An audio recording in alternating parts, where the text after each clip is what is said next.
Here's a quick video on the unboxing of the Boatman Active Plus. Inside your box, you'll have an instruction manual. In the top of the foam at the nose end is the mains charger for the battery, which quite a lot of people seem to miss that. So the boats come in a protective box with polystyrene all round, and inside the hopper cover you unclip the handle. That's your hopper cover. You've got your remote in there and your charging leads and the towel, and you have your hopper divider which pulls out, slots back in. You can use it as a single hopper or twin hoppers. Before you use the boat, you're going to need to charge the battery and charge the remote. Now, mains charger plugged into the mains, the light's on green, plug it in and the light will turn red. You mustn't leave that overnight or unattended for long periods of time, because as soon as that goes green, that means it's fully charged and you do not want to overcharge the battery. As for the remote, the charging cable is provided. It must be plugged into a 5 volt 1 amp, no greater than 1 amp USB lead. You plug this into the remote like so, and this one, see, it has a red flashing light. That will continue to flash until it's fully charged. Once that's fully charged, it will go solid red. Now, with your battery fully charged and your remote fully charged, you're ready to test. I haven't fully charged this just for demonstration purposes. So, battery on the front cover, I always recommend connecting the battery first, because it's easier than trying to plug it in once it's in. It double secures, it's got its own custom fit place, and it's velcroed on the bottom, and also you've got a velcro strap to secure it down with. Yeah. Replace the lid, make sure it's on properly.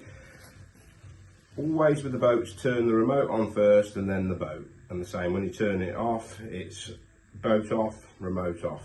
So let's turn the remote on. So that's just given 2 beeps, which is telling me that it's 25% charged, sorry, 50% charged. So each beep is 25% of charge. So turn the boat on, give it a second to pair. Yep, right, repaired. A quick demonstration of the buttons on the remote now. So your top left button here will open the left hopper, single press again, close it. Middle button is your rear hook release. Top right button is your right hand hopper, close. Now back to your top left button. If you press and hold that, that opens both hoppers. Press and hold the top right, that will close them. The centre button at the top has a dual purpose for the compass boats. So obviously it's your hook release, but then it also calibrates your compass, which we've covered in a separate video. Then on your second row is you've got your yaw button, which is how you alter the steering of the boat, but if you've got a compass boat, you're not likely to need that. And then that button on the second one on the second row is your headlight on and off. Obviously the bottom one is your power button, but also at any point while the remote's turned on, if you give it a press, it will tell you your battery. So 2 beeps, 50% charge. You can turn the lights off on the boat.